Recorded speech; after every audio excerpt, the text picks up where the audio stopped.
రావణ్ అనేవాడు ఒకడు.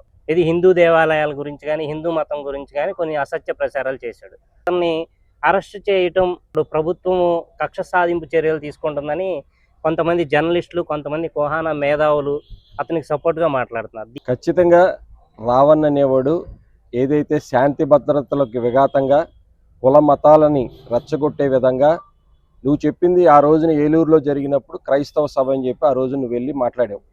క్రైస్తవ సభలో మాట్లాడాల్సింది క్రైస్తవుల గురించి, క్రైస్తవుల మంచి గురించి మాట్లాడాల్సిన సందర్భంలో నువ్వు డిప్యూటీ సీఎం అయినటువంటి శ్రీ కొనిదెల పవన్ కళ్యాణ్ గారిని అనుచితంగా కొడకా అని మాట్లాడావు. ఈరోజు నువ్వు దాన్ని బట్టి మీరేం చేయాలనుకుంటున్నారు? అసలు నీ వెనకాల ఉంది ఎవరు? ఇవన్నీ కూడా నిగ్గు తేలిస్తే ఈ వెనకాల ఉంది. ఈ రోజున చూస్తే కనుక వైసీపీ నాయకుల యొక్క అండర్లో ఇతను రావణ్ అనేవాడు నడుస్తున్నాడని చెప్పి మనందరం కూడా చూడొచ్చు. ఈ రోజున మచిలీపట్నం ఎనుగదురు పోలీస్ స్టేషన్కి తీసుకొస్తే అక్కడ సుమారుగా 40-50 మంది వైసీపీ నాయకులు అతనికి అండగా ఉన్నారు. అంటే దీన్ని బట్టి అర్థమవుతుంది ఏంటంటే ఆంధ్రప్రదేశ్ రాష్ట్రంలో కూటమి ప్రభుత్వం, గౌరవ ముఖ్యమంత్రి వాళ్ళు చంద్రబాబు నాయుడు గారు, అలాగే ఉప ముఖ్యమంత్రి వాళ్ళు పవన్ కళ్యాణ్ గారి యొక్క నాయకత్వంలో కూటమి ప్రభుత్వం దిగ్విజయంగా నడుస్తున్న సందర్భాన్ని దీన్ని విచ్ఛిన్నం చేయడానికి, ఏదైతే కూటమిని విచ్ఛిన్నం చేయాలంటే ఖచ్చితంగా కులాలను రెచ్చగొట్టాలి, మతాలను రెచ్చగొట్టాలనే ఉద్దేశంతోనే ఆ రావణ్ అనేవాడిని ఈ రోజున పావుగా వైసీపీ ప్రభుత్వం వాడుతుంది. మేము ఒకటే డిమాండ్ చేస్తున్నాం, ఇటువంటి సంఘ విద్రోహ శక్తుల్ని, మతాల మధ్య విచ్ఛిన్నం చేసే వాళ్ళని ఖచ్చితంగా తగిన శిక్ష పడే విధంగా పోలీసులు కూడా వాళ్ళు స్టేషన్ మార్చడం కాదు వాళ్ళు చేయాల్సింది, ఖచ్చితంగా శిక్ష పడే సెక్షన్లు పెట్టి అతన్ని రిమాండ్కి పంపించి ఇంకొకసారి ఎవరి గురించి అయినా మాట్లాడితే వాళ్ళ మీద చర్యలు తీసుకుంటారని చెప్పి ఈ రోజున పోలీసుల మీద కూడా నమ్మకం కలిగే విధంగా మన ప్రభుత్వం నడవాలని చెప్పి కోరుకుంటున్నాం. ఎవరైనా సరే, ఎవరైనా వ్యక్తిగత దోషులకు కానీ, కుల మతాలను వ్యతిరేకంగా కానీ, మతాలను రెచ్చగొట్టే విధంగా మాట్లాడితే ఎవరి మీదైనా శిక్ష పడాల్సిందే. ఆ విధంగానే రావణ్ మేము శిక్ష పడాలని చెప్పి మేము జనసేన పార్టీ తరఫున కోరుకుంటున్నాం. మూలంగా ఏమవుతుందంటే మతాల మధ్య, ఇప్పుడు ఏదైతే పార్టీల మధ్య ఇవన్నీ కూడా గొడవలకు దారితీసే విధంగా, ముఖ్యంగా శాంతి భద్రతలకు విఘాతం కలిగిస్తుంది. కాబట్టి ఇప్పుడైతే శాంతి భద్రతల విఘాతం కలుగుతుందో ఖచ్చితంగా దాని మీద ప్రభుత్వం చర్యలు తీసుకోవాలి, అది ఎవరైనా కానీ. కాబట్టి దాని మీదే మేము డిమాండ్ చేస్తున్నాం తప్పించి ఇట్లా మాట్లాడిన ఎవరో కూడా మనుషులు మేము ఎప్పుడు కూడా చూడాల. ఈ రోజున మేము చూస్తే కనుక ఇట్లా కొడక అని చెప్పి ఏకవచనంతో బూతులు తిట్టి ఒక గౌరవ ఉప ముఖ్యమంత్రి వాళ్ళు, అలాగే ముఖ్యమంత్రిని, అలాగే లోకేష్ గారిని, అందరినీ కూడా అతను టార్గెట్ చేసి మాట్లాడుతున్నాడు. అంటే వైసీపీ ఎజెండాతో మాట్లాడుతున్నాడు అని చెప్పి ఖచ్చితంగా అర్థమవుతుంది. ఇప్పుడు అతను తీసుకెళ్లిన ప్రతి స్టేషన్లో కూడా వైసీపీ నాయకులు అండగా అతనికి ఉంటున్నారు. ఇప్పుడు ఇలాంటి వాళ్ళని అరెస్ట్ చేయడం, మళ్ళీ వెంటనే వాళ్ళు బెయిల్ మీద బయటికి రాస్తున్నారు. అంటే ఇది కూటమి ప్రభుత్వం వైఫల్యం అనుకోవచ్చా? ఇది వైఫల్యం కాదండి, సరైన సెక్షన్లు నమోదు చేయకపోవడం. సరైన సెక్షన్లు నమోదు చేసి ఏదైతే శాంతి భద్రతల విఘాతం కలుగుతుందో దానికి సంబంధించిన సెక్షన్లు ఖచ్చితంగా పెడితే అతను ఖచ్చితంగా శిక్ష పడే విధంగా ఈ రోజున మనం చేయొచ్చు. అవి జరగట్లేదేమో అని చెప్పి మా అనుమానం. ఖచ్చితంగా పోలీస్ డిపార్ట్మెంట్ వారు దాని మీద శ్రద్ధ చూపించాలి. అతని మీద సరైన సెక్షన్లు, ఎవరైతే ఉప ముఖ్యమంత్రి వారు అలాగే ముఖ్యమంత్రి గారిని దూషిస్తే వాళ్ళ మీద చర్యలు తీసుకునే సెక్షన్లు ఖచ్చితంగా ఉన్నాయి. శాంతి భద్రతలు ఇప్పుడు ఈ రోజున మనందరం కూడా రోడ్డు మీదకి వచ్చి రావాల్సిన సందర్భం వచ్చిందంటే అది ఖచ్చితంగా శాంతి భద్రతలకి విఘాతం కలిగించే మాటలు, దేశద్రోహం కింద వచ్చే మాటలు. ఈ రోజున శ్రీరాముడిని తిడుతున్నాడు, హిందూ మతాన్ని తిడుతున్నాడు, అలాగే అందరినీ టార్గెట్ చేసి మాట్లాడుతున్నాడు. కాబట్టి అతను ఖచ్చితంగా దేశద్రోహం కింద వస్తుంది. అటువంటి సెక్షన్లు నమోదు చేస్తే రేపొద్దున ఇతను చూసి ఇంకొక వ్యక్తి ఇట్లాంటి సంఘ విద్రోహ శక్తులు రాకుండా బయటకు ఉంటాయని చెప్పి మా డిమాండ్ అండి. ముఖ్య కారణం ప్రజలు. ఎలాగంటే ప్రజలు కొంతమంది నిరక్షరాస్యులు ఉండటం కారణంతో వారు టీవీలో వచ్చేటటువంటి న్యూస్ చూసుకుని, మీడియాలో వచ్చేటటువంటి న్యూస్ చూసుకుని ఎవరి పేరు ఎక్కువగా ప్రజల్లోకి వస్తుందో వారు రాజకీయ నాయకుడిగా లేదా ఒక పార్టీకి సానుభూతిపరుడిగా క్రియేట్ అవ్వటం ఈ మధ్యకాలంలో జరుగుతూ ఉన్నట్టుంది. అలాగే ప్రొజెక్ట్ చేస్తున్నారు మీడియా కూడా. ఇక్కడ చూడాల్సింది మంచి చేశాడా చెడు చేశాడా అనేటటువంటి ప్రధానమైన విషయం. మంచి చేసిన వ్యక్తిని చట్టసభల్లోకి పంపించడం, అలాగే రాజకీయాల్లోకి వాళ్ళకి ముందుకు ప్రమోట్ చేయడం, రాజకీయాల్లో గెలిపించడం అనేది ప్రజలు గమనించి నిర్ణయాలు తీసుకోవాల్సిన అవసరం ఉందండి. ఎందుకోసం అంటే జగన్మోహన్ రెడ్డి యొక్క సైకాలజీ ఇది. వాళ్ళకు ఉన్నటువంటి సలహాదారులు చెప్పేటటువంటి ఈ సలహాల కారణంగా ఇటువంటి వాళ్ళందరూ బయలుదేరుతున్నారండి. ఒక జాడా శ్రావణ్ కుమార్ కావచ్చు, ఒక ఈ రావణ్ కావచ్చు, ప్రశ్న రావణ్ అని చెప్పి ఒక్క మాట అడుగుతానండి, స్ట్రైట్గా సమాధానం. ఈ ఎవరైతే ఆ రావణ్కి సపోర్ట్గా వెళ్తున్నారో వాళ్ళని చెప్పమనొచ్చు. ఒక మీడియా ప్రతినిధి అనేటటువంటి వ్యక్తి నా కొడక అని సంబోధించవచ్చండి?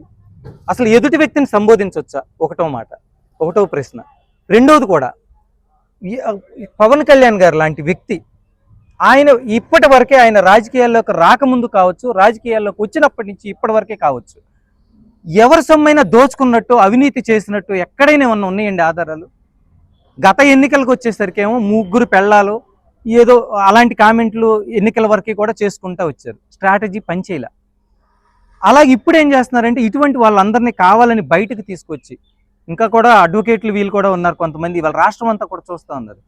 ప్రజలు చాలా తెలివైన వారు. ఈ రావణ్ లాంటి వాళ్ళు ఎన్ని రకాలుగా చేసినప్పటికీ వాళ్ళు గమనించి ఎన్నికల సమయానికి మళ్ళీ ఏ పార్టీకి ఓటు వేయాలి, ప్రజల కోసం వచ్చిన నాయకుడు ఎవరు, సంపాదన కోసం వచ్చిన నాయకుడు ఎవరు, సొంత సంపాదన వెనకేసుకోవడం కోసం వచ్చిన నాయకుడు ఎవరో గమనించే పరిస్థితి ఇప్పుడు ఉంది. ఇది వరకు లేదు. ఇది వరకు ఏం చేసేవాళ్ళంటే ఇంతకు ముందు అనుకున్నట్టు పబ్లిసిటీ అయితే చాలు, అతనికి ఒక్కసారి అవకాశం ఇద్దామని చెప్పి అదే స్ట్రాటజీ జగన్మోహన్ రెడ్డి ఫాలో అయ్యాడండి. ఎందుకంటే వాళ్ళ నాన్నగారు చనిపోయిన దగ్గర నుంచి కూడా నేను ప్రజల్లో ఉన్నాండి, ఒక అవకాశం ఇద్దామని చెప్పి, అయినా నమ్మకం లేకపోయినప్పటికీ ఎందుకు అప్పటికే ఆయన షెల్ కంపెనీలు అవన్నీ పెట్టాడు. అవన్నీ తెలిసే కనీసం 10 సంవత్సరాల పైగా అవకాశం ఇవ్వలేదు కదా ఆయనకి. కానీ సర్లే ఇప్పుడు ఒక అవకాశం ఇచ్చి చూస్తే ఏదో చేస్తానంటున్నాడు కానీ చెప్పి ఇచ్చారు, అయిపోయింది. ఇక అతని యొక్క రాజకీయ జీవితం పరిసమాప్తం అండి. ఎన్ని రకాలుగా పిల్లి మొగ్గలు వేసినా, ఎన్ని రకాలుగా తపస్సులు చేసినా సరే ఆయనకు ప్రత్యక్షమై వరాలు ఇచ్చేటటువంటి దేవుళ్ళు దేవతలు ఎవరు లేరండి. ఇప్పుడు ఆయన ఎన్ని రకాలుగా చేసినా ప్రజలే వాళ్ళ దేవతలు దేవుళ్ళు, వాళ్ళైతే ఆశీర్వదించరు. ఇటువంటి వాళ్ళు, ఈ రావణ్ లాంటి వాళ్ళు, ఇదే ఇంతకు ముందు అడిగిన ప్రశ్నే, ఎలా ఆయన సమాజంలోకి వస్తాడు? అలా తిట్టొచ్చు ఆయన? పైగా ఏది దేవతలను, హిందూ దేవతల్ని అసలు ఒక్కటైనా సరే అసలు ఆయన ఉద్దేశం ఏంటంటే ప్రతి విషయాన్ని కూడా కాంట్రవర్సరీ చేయాలి, ప్రజల్లోకి దాన్ని తీసుకెళ్ళి అతను ఫోకస్ అవ్వాలి. ఎందుకండి అలాంటి వాళ్ళు? అతను ఏమన్నా భగత్ సింగ్, అతను ఏమన్నా ఒక అల్లూరి సీతారామరాజా, లేకపోతే ఏమన్నా రాష్ట్రం కోసం ఏమన్నా త్యాగం చేశాడా, దేశం కోసం ఏమన్నా త్యాగం చేశాడా? పవన్ కళ్యాణ్ ఏం చేశాడని? పవన్ కళ్యాణ్ గారు ఎన్నికల ముందు ఎంతమంది కౌలు రైతులకి ఇంటికెళ్ళి నష్టపరిహారం ఇచ్చారు? ప్రభుత్వం ఇవ్వకపోతే ఆ రోజున కౌలు రైతుల కోసం 7 లక్షల రూపాయలు ఇస్తానని చెప్పి ఆ రోజు ప్రభుత్వం హామీ ఇచ్చింది. కానీ ఇచ్చారా? ఇవ్వలా. పవన్ కళ్యాణ్ గారు అవన్నీ అర్థం చేసుకో, అటువంటిది ఎన్ని రకాలుగా ఈరోజు గిరిజన ప్రాంతాలకి రోడ్లు వేస్తున్నారు. మరి ఇన్ని సంవత్సరాలు స్వతంత్ర భారతదేశ చరిత్రలో ఆంధ్రప్రదేశ్ రాష్ట్రం ఏర్పడిన 1956 నుంచి ఇప్పటి వరకే గిరిజన ప్రాంతాల్లో రోడ్లు ఎందుకు వేయించుకోలేకపోయాం? అటువంటివన్నీ ఐడెంటిఫై చేసి పర్యావరణం గురించి ఎంత పాకులాడుతున్నాడు. కొంచెమన్నా ముఖానికి సిగ్గుండి, కొంచెమన్నా జ్ఞానం అనేది ఉంటే ఇటువంటి వాళ్ళకి సపోర్ట్ చేయాలి. అటువంటి వ్యక్తులు ఈ మేధావులు అనుకుని చెప్పుకోవటమే తప్ప నిజంగా సమాజంలో వాళ్ళు ఫోకస్ అవ్వడానికి, తద్వారా కూటమి ప్రభుత్వాన్ని విచ్ఛిన్నం చేయడం కోసం ప్రయత్నం చేస్తున్నారు. సమాజంలో హిందూ మతాన్ని మీద కామెంట్ చేశారని, ఇప్పుడు అతను చేసింది హిందూ మతానికి సంబంధించి. ఇప్పుడు కూటమి అనేది 3 పార్టీలతో కలిసింది, జనసేన, బీజేపీ, టీడీపీ, తెలుగుదేశం. ఇప్పుడు పవన్ కళ్యాణ్ గారు సనాతన ధర్మం అని స్టాండ్ ఎప్పుడైతే తీసుకున్నారో అప్పటి నుంచి పవన్ కళ్యాణ్ గారి మీద ఒకేసారి అంటే ఈ హిందూ మతానికి వ్యతిరేకంగా ఎవరైతే ఉన్నారో వీళ్ళంతా పవన్ కళ్యాణ్ గారి మీద దాడి చేయడం మొదలుపెట్టారు. ఒక ప్రకాష్ రాజ్ అవనివ్వండి, రావణ్, వీళ్ళందరూ కామెంట్స్ చేస్తున్నారు, పవన్ కళ్యాణ్ గారిని టార్గెట్ చేస్తున్నారు. బీజేపీ అవనివ్వండి, బీజేపీ మెయిన్ భావజాలం ఏంటి? హిందూయిజం. మరి బీజేపీ నుంచి ఎవరు స్పందించరు, టీడీపీ నుంచి ఎవరు స్పందించరు, ఎందుకని? టీడీపీ నుంచి స్పందిస్తున్నారని ఈ మధ్యకాలంలో చూసాము. ఫస్ట్లో అయితే స్పందించిన మాట నిజం. అయితే ఒక్కడండి, పవన్ కళ్యాణ్ గారికి ఎవరు స్పందించినా స్పందించకపోయినా జన సైనికులు అనేవాళ్ళు ఉంటారు, వాళ్ళు రాష్ట్ర వ్యాప్తంగా ఉంటారు, వాళ్ళు మాత్రం వదిలిపెట్టరు ఇటువంటి వాళ్ళని. అలా అని చట్టాన్ని నేను చేతుల్లోకి తీసుకోరు. అలా అని చెప్పి పవన్ కళ్యాణ్ గారు ఒక గీత గీశారు మాకు, ఆ గీత దాటి వెళ్ళరు, లైన్ దాటి వెళ్ళొద్దని ఎప్పుడు చెప్తానంటారు. మేము కూడా అట్లా ఏం వెళ్ళం. కానీ బీజేపీ అనేది స్టాండ్ తీసుకోవాల్సిన అవసరం ఉందండి. ఎందుకంటే 3 ప్రధాన పార్టీల్లో కూడా ఈ పార్టీల్లో హిందూయిజాన్ని ఎక్కువగా భుజాన వేసుకునేటటువంటి పార్టీ పూర్తిగా బీజేపీ పార్టీ. ఇట్లా ఎప్పుడైతే ఇలాంటి వాళ్ళు బయటకు వచ్చారో వాళ్ళు ఎక్కువ స్టాండ్ తీసుకుని సెంట్రల్తో సంప్రదించి, ఇప్పుడు సోదరుడు కూడా చెప్పారు, గుడివాడ ఇన్ఛార్జ్ బోర్కడ్డ శ్రీకాంత్ గారు కూడా చెప్పారు మనకి, ఏమనంటే చట్టంలో ఉన్న లొసుగుల కారణంగా ఉదయం అరెస్ట్ చేస్తే సాయంత్రానికి బయటకు వచ్చేస్తున్నారు. ఇది కూడా ఒక ప్రధాన కారణం. బీజేపీ ఈ రోజు కనుక తలుచుకుంటే చట్టాన్ని కఠినతరం చేసిందంటే, ఎవరైతే ఇలా సంఘానికి వ్యతిరేకంగా, చట్టానికి వ్యతిరేకంగా మాట్లాడి ఫోకస్ అవ్వాలని ప్రయత్నాలు చేస్తున్నారు, వాళ్ళని కనుక ఆదిలోనే తుంచగలిగితే తప్పకుండా కొత్తవాడు రాకుండా ఉంటాడండి. ఇందులో బీజేపీ పాత్ర ఉంది. తప్పకుండా వాళ్ళు ఇలాంటివి తీసుకోవాలని చెప్పి జన సైనికులుగా మేము కూడా కోరుకుంటున్నామండి. మామూలుగా అయితే నేను సోషల్ మీడియాలో నేను యాక్టివ్గా ఉంటాను. దగ్గర ఒక 50,000 మంది ఫాలోవర్స్ ఉన్నారు. ఏ రోజు కూడా, అంటే నేను యాక్టివ్గా పనిచేసి పొలిటికల్గా తిరుగుతున్నప్పటి నుంచి కూడా ఏ రోజు కూడా వ్యక్తిగత దోషణలు కానీ, అసభ్యకర పదజాలం కానీ ఏది వాడుకోకుండా సోషల్ మీడియాలో ఒక విధంగా అంటే వెళ్ళే విధానం మనం ఏదైనా ప్రశ్నించవచ్చు తప్పు చేసినప్పుడు. కానీ రావణ్ అనేవాడు వైసీపీ పార్టీ నుంచి సొమ్ములు వస్తున్నాయి అని చెప్పి వాళ్ళు ఇసిరే కుక్క బిస్కెట్లకి ఆశపడి, అంటే నేను ఈ మాట అనకూడదు, నాకు ఎంతో కడుపు రగిలిపోయి ఒక్కదానిలో కాదు, దేశం గురించి మాట్లాడతాడు, మతం గురించి మాట్లాడతాడు, ఆఖరికి ప్రాంతాలు కులాలు మతాల మధ్య చిచ్చులు పెట్టాలని చెప్పి చాలా విద్వేషాలు రెచ్చగొట్టాలని చూస్తూ ఉన్నాడు. ఒక వ్యర్థ వీర్యం వల్ల పుట్టినటువంటి పనికిరాని చవటయుడు. ఇలాంటి వాడు నిజంగా పుట్టకోకుండా ఉంటే వీడు భూమికి భారం. ఏమన్నా రూపాయి ఉపయోగం ఉందా వీడి వల్ల? వీడు చేసే వీడియోల వల్ల ఏదైనా సమాజానికి ఇది ఉపయోగం ఉందా ఉంది అని ఎవరైనా చెప్పగలరా? ఎవరో చెప్పలేరు. అలాంటి వ్యక్తి నిజంగా పుట్టకోకుండా ఉంటే చాలా బాగుండేది. దీన్ని ఇలాంటి వ్యక్తుల్ని వైసీపీ 420 పార్టీ ఎంకరేజ్ చేయటం, వాళ్ళని సపోర్ట్ చేయటం, ఫైనాన్షియల్గా సపోర్ట్ చేయటం చేస్తుంది. వాడికి ఎక్కడి నుంచి ఫండ్స్ వస్తున్నాయి ఏంటి అనేది ఎంక్వైరీ చేసి వాళ్ళ మీద కూడా చర్యలు తీసుకోవాలని చెప్పి కోరుకుంటున్నాను.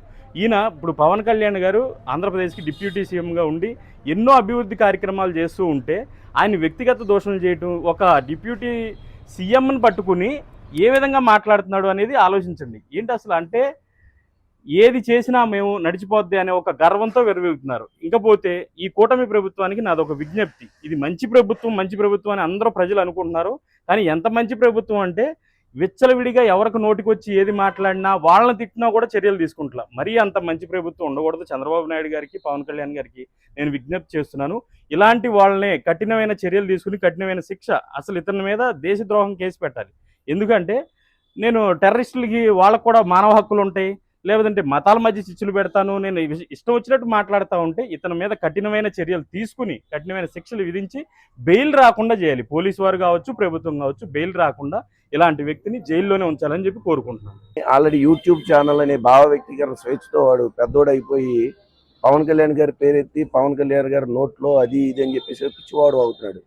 యాక్చువల్గా వాడిని పోలీసులు కూడా అరెస్ట్ చేయకూడదు, వాడిని పిచ్చి హాస్పిటల్కి పంపించాలి. కానీ అరెస్ట్ చేసి ప్రభుత్వ లాంఛనాలతో 3 అంచెల భారీ గేట్లు పెట్టి ఇక్కడ ఓవర్ యాక్షన్ చేస్తుంటే మేము పోలీస్ స్టేషన్కి వెళ్ళి పోలీసులను కూడా డైరెక్ట్గా చెప్పడం జరిగింది. అయ్యా, గతంలో బందర్నే తీసుకుంటే మచిలీపట్నం నియోజకవర్గంలో పేర్ని నాని గారు ఇక్కడ ఆయన మంత్రిగా చేసినప్పుడు 3 నెలలు కూడా ఏ పోలీస్ స్టేషన్లోనూ ఒక ఎస్ఐ సరిగా డ్యూటీ చేయలేకపోయాడు. అట్లాంటి పైశాచికత్వం పోలీస్ డిపార్ట్మెంట్ మీద చేశారు. మరి ఇప్పుడు పవన్ కళ్యాణ్ గారు ఉప ముఖ్యమంత్రిగా ఉన్నారు, చంద్రబాబు నాయుడు గారు ముఖ్యమంత్రిగా. అలాంటి లత్కోరుతన రాజకీయం ఇక్కడ చేయట్లేదు. యథేచ్ఛగా పోలీసులు అందరూ కూడా వాళ్ళ పనులు చేసుకుంటున్నారు, ప్రజాస్వామ్యబద్ధంగా నడుస్తున్నారు. మరి ఇటువంటి తరుణంలో మీరు అట్లాంటి వాడిని తీసుకొచ్చి మచిలీపట్నంలో ఎంతసేపు అడ్డుపెట్టి మీరు చోద్యం చూస్తూ అసలు ఉప ముఖ్యమంత్రి గారి గురించి మాట్లాడాల్సిన అవసరం ఏంటండి? రఘురామకృష్ణరాజు గారికి దళితులకి గొడవ, అక్కడ ఏదో దేవాలయం అది ఇదని అక్కడి నుంచి రాసుకుంది. ఎందులో ఉప ముఖ్యమంత్రి ఏం చేస్తాడు? పనికిమాలిన మాటలు, పనికిమాలిన పనులు ఇవన్నీ మానుకోవాలి ప్రజలు. మేము దళితులు అందరం, ఇప్పుడు మా గ్రామాల్లో దళితులు ఉన్నారు, వాళ్ళ దళితులు అనే మాటే మేము మర్చిపోయాం, అన్నదమ్ముల్లో కలిసి ఉంటాం. అలా జనసేన కూడా వాళ్ళు, ఇప్పుడు మా గ్రామమే తీసుకోండి, మా 10 వార్డులు, అందులో 6 వార్డులో మేము గెలిచాం. 3 వార్డులు ఎస్సీ ఎస్టీలు ఉంటే అందులో 1 వార్డు మేము గెలిచాం. అలా ఎందుకు గెలుస్తాం మరి జనసేన పార్టీ ద్వారా? అంటే కేవలం కులాల మధ్య, మతాల మధ్య విద్వేషాలు రెచ్చగొద్దామని ఇట్లాంటి ఎదవల్ని వైఎస్ఆర్సీపీ పార్టీ వాళ్ళు రిక్రూట్ చేసుకుని మరి వాళ్ళకి డబ్బులు ఇచ్చి మేపి అడవి పందిలాగా వాడిని చూశారు కదా, వాడు వైట్ గెటప్పున వాడు అడవి పందిలాగా తయారయ్యి వాడు పవన్ కళ్యాణ్ గారిని ప్రశ్నిస్తాడా? పవన్ కళ్యాణ్ ప్రశ్నించు, విధానపరంగా పాలసీ పరంగా ప్రశ్నించు. పవన్ కళ్యాణ్ నోట్లో అది ఇదని మాట్లాడితే మేము చూస్తూ ఊరుకుంటామా? అవును, నేనే పొద్దున మాట్లాడా. ఎట్టి పరిస్థితుల్లోనూ మచిలీపట్నం దాటేలోపు ఆ నోట్లో ఏదో ఒకటి పెడదామని చెప్పేసి మేమందరం డిసైడ్ అయ్యి వెళ్ళాం పోలీస్ స్టేషన్కి. మా వల్ల అంటే అక్కడ శాంతి భద్రతల సమస్యల వల్ల మమ్మల్ని విభేదించారు పోలీసులు. మేము వాళ్ళకి కూడా చెప్పొచ్చాం, అసలు బంధంలోంచి పంపించేసేయండి అని చెప్పేసి. నేను అతని యూట్యూబ్ ఛానల్లో ఆయన అదేదో సభ మీద కేఎస్ ప్రసాద్ను, ఈ జలశ్రావణ్ కుమారు, ఈ రావణ్ అనే ముగ్గురు మాట్లాడుతూ ఆయన మితిమీరిన ఆవేశంతో పవన్ కళ్యాణ్ గారి నోట్లో అనే మాట మాట్లాడడం జరిగింది. దానికి గాను మేము మాట్లాడుకుంటూ సంభాషిస్తూ వాడిని ఎట్టి పరిస్థితుల్లో బంధం నుంచి దాటేలోపు వాడి మీద దెబ్బ పడాల్సిందే అని చెప్పేసి అన్నాం. అంటే నోట్లో అంటున్నాడు కదా, నోట్లో కూడా ఏదో ఒకటి పెడదాం అనే ఆలోచనతోనే నేను నా మాట అనడం జరిగింది. అది వాస్తవం, అది నేనే అన్నాను. ఏమండి, దళితులు, క్రిస్టియన్స్ అది ఇది అంటున్నారు. నా పేరు గల్లా తిమోతి అనే అది క్రిస్టియన్ పేరు. బైబిల్లో 2 చాప్టర్లు ఉన్నాయి. తిమోతి అంటే జీసస్ క్రైస్ట్ ఫాలోవర్. అంత మాత్రాన మేము అతివాదులు అయిపోయి విర్రవేగం కదా. పవన్ కళ్యాణ్ గారు ఏమైనా క్రిస్టియన్కి వ్యతిరేకంగా మాట్లాడారా? ఈ ప్రకాష్ రాజు, ఆ తులసి అనే ఆవిడ, ఈ రావణ్, ఈ జడ శ్రావణ్, ఇంకోటి కేఎస్ ప్రసాద్ సొల్లుగాడు ఇవన్నీ మాట్లాడడానికి మేము కూడా క్రిస్టియానిటీని అభిమానిస్తాం. మా అమ్మ మా నాన్న రోజు చర్చికి వెళ్తారు. మా ఇన్ఛార్జి బండి రామకృష్ణ గారు చర్చికి వెళ్తారు. వీళ్ళందరూ క్రిస్టియానిటీ ఉన్నవాళ్ళు జనసేనలో లేరా?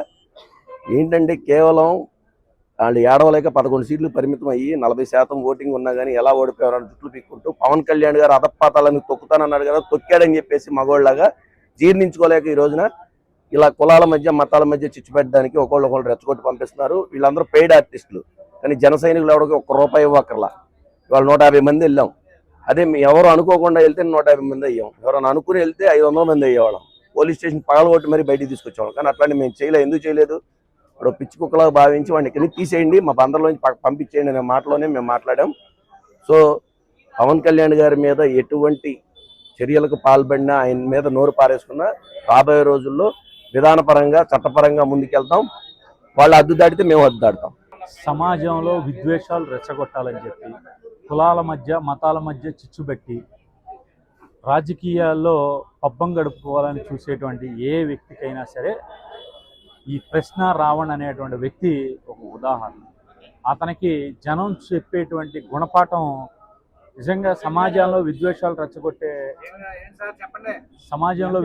రెచ్చగొట్టే వ్యక్తులందరికీ కూడా అదొక గుణపాఠంగా మేమందరం కూడా మాట్లాడుతాం. ఎందుకనంటే వైఎస్ఆర్ కాంగ్రెస్ పార్టీ పెంపుడు కుక్కల్లాగా వీళ్ళు బిహేవ్ చేస్తూ ఉన్నారు.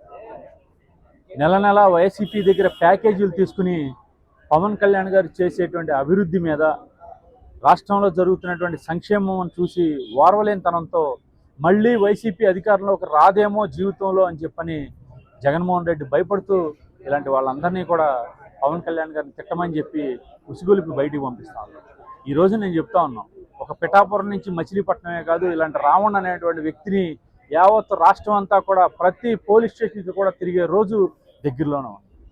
ప్రతి ఊళ్ళో కూడా పవన్ కళ్యాణ్ గారి కార్యకర్తలు, పవన్ కళ్యాణ్ గారి వీర మహిళలే కాదు, ఈ రోజున సామాన్య ప్రజానికం అలాంటి నీచుల్ని ఎండగట్టడానికి, తన్ని తరిమేయడానికి రెడీగా ఉండి ఇవాళ మచిలీపట్నంలో వెళ్ళినటువంటి వ్యక్తులు జనసేన పార్టీ కార్యకర్తలు, జనసేన పార్టీ వీర మహిళలే కాదు, అక్కడికి వెళ్ళింది సామాన్య ప్రజలు వెళ్ళారు. అక్కడ పవన్ కళ్యాణ్ గారి గురించి మాట్లాడితే చెప్పు తీసుకు కొడతామని చెప్పిన విధంగా ప్రజలు వెళ్ళి అక్కడ అతన్ని అడ్డుకు ఇచ్చేయడానికి అక్కడికి వెళ్ళారు.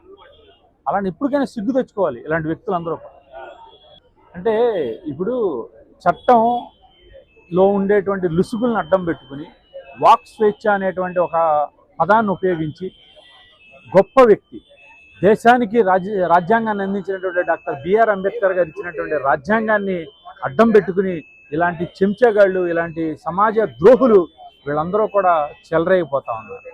నిజంగా మన కాన్స్టిట్యూషన్లో లా అనేది చాలా బలంగా మారాల్సినటువంటి పరిస్థితి ఏర్పడింది. ఎందుకంటే చట్టాలు బలంగా పనిచేస్తే ఇలాంటి దుర్మార్గులు, ఇలాంటి నీచులకి కఠినమైన శిక్షలు అమలు ఏ రోజైతే పడుతుందో ఆ రోజున ప్రజలందరూ కూడా ఏది నిజం ఏది అబద్ధమో స్వచ్ఛందంగా మాట్లాడగలుగుతారు.